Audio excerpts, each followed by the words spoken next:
Hey, it's Dustin here with another episode of Real Talk. You know, if you've talked to me in any length of time, you know a couple of things. One, I'm a Christian. Two, I have a wife and kids. And three, after a little bit of getting to know me, you're going to find out I'm a bit of a Bible junkie. In fact, in front of me is a selection of just some of the Bibles, or most of the Bibles that I have at home. We have Bibles for reading, and Bibles for research, and Bibles for studying, and Bibles for application, and different versions so we can compare notes, and some for certain studies or certain reading and whatever. I like Bibles. And looking through these, I remember this came in a stack of books that I had purchased one time for like $14. I got like 40 books. It was an amazing thing. This one was actually $1 at some sale that Tia had found, and she thought, it's a Bible for $1. I can't not get it, right? And so that came home. This Bible here was gifted to us whenever we got married, and so this one has a lot of memories there. This is the one I probably spend the most time in, my study Bible. Good footnotes, good information. I've got an ESV here whenever I'm ready to jump in and really word for word it out. I've got a King James for when I need to kick it old school. I will be honest with you, I've only ever opened this Bible up a couple of times, but I've even got the Message, just to say I've got it and to compare version for version. Anyways, what's the importance of this story, right? What are you doing? Just rambling on. Well, a few weeks ago, T and I decided, hey, they need some help at church. We're going to volunteer for Sunday school.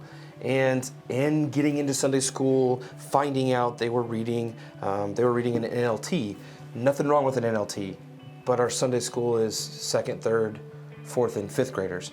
So as a second grader, an NLT can be kind of challenging when you're using words like resurrection and Trinity and transfiguration, right? So the complexity that's there, though we can probably read through it, wink, wink, the Bible's hard for us adults to understand sometimes, let alone a young child. Got myself wondering, what do kids read? Well, don't get me too excited because then I get to go shopping. We actually went out and I found there was a Bible I did not have. In fact, there's a lot of Bibles that I don't have, right? But it's just a different version. This one's directed towards kids 8 to 12, so it's going to fit right within that dynamic. And I was getting this, and this is for T and I both, right, as we prepare, and we just have the material that's there available to us. I got to thinking, what if the kids need to read? What if the kids need a Bible? So then I decided I better get them one too. And this will just be something they have access to in the class, so we can all go through and read if we need to, or break down scripture, or whatever the case may be. Application for a Sunday school class, of course, you could probably think of many.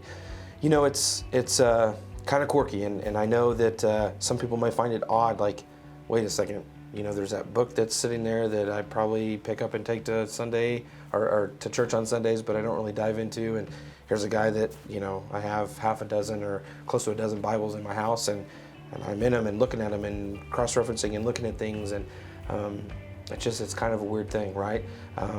For a long time, we have a Bible. I don't have it here. It's just like this one. It was one of the first Bibles that I had purchased whenever I started getting into the Word, and we were fearful to write in the Bible. Kind of weird. I don't know why. It was just a stigmatism that has since left.